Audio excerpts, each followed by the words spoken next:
продължим и да видите тази църква, която сега за армени, арменска църква, обаче преди арменска беше византийска. И там стане император, значи короноване, нали, короноване, как се нарича? Короноване. Не, короноване за Йоаннис Катакузинос.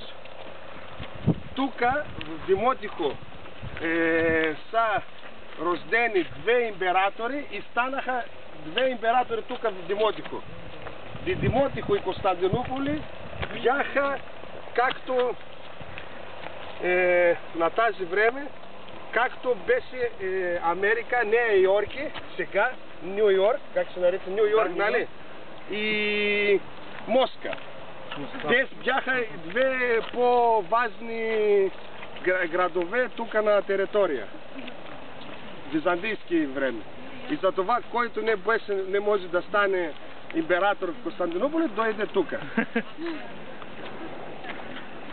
Става император в Димочка.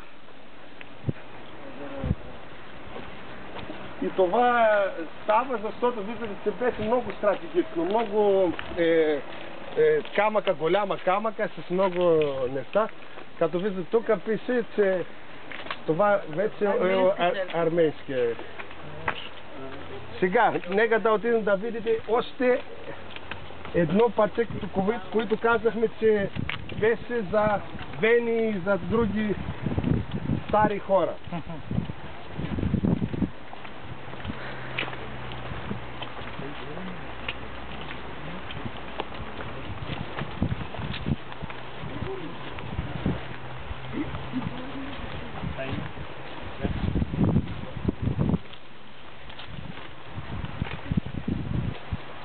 Сега сме отзад.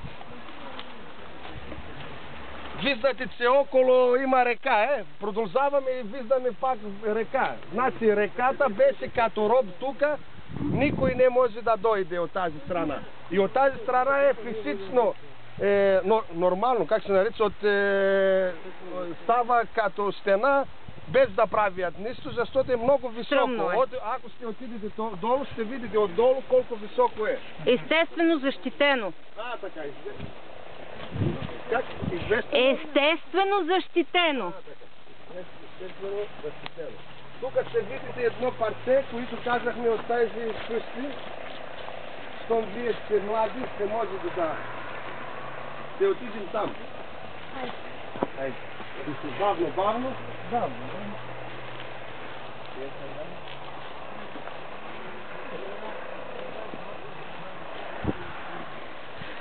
Давайте. Кухня. Повече.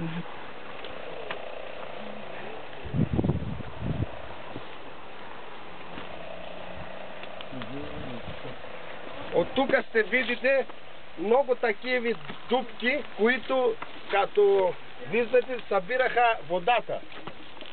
Като вали, всичко тук събира водата и те могат после да го вземат и да го имат за пиене, за сипване.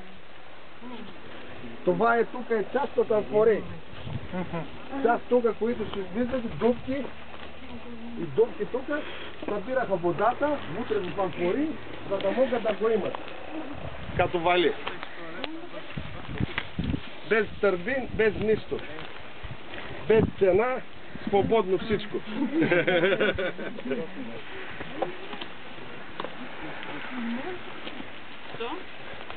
Бавно, бавно и внимателно.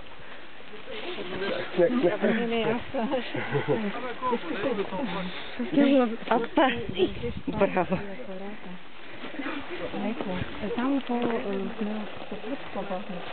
Малко трудно е, обаче интересно, тук струва.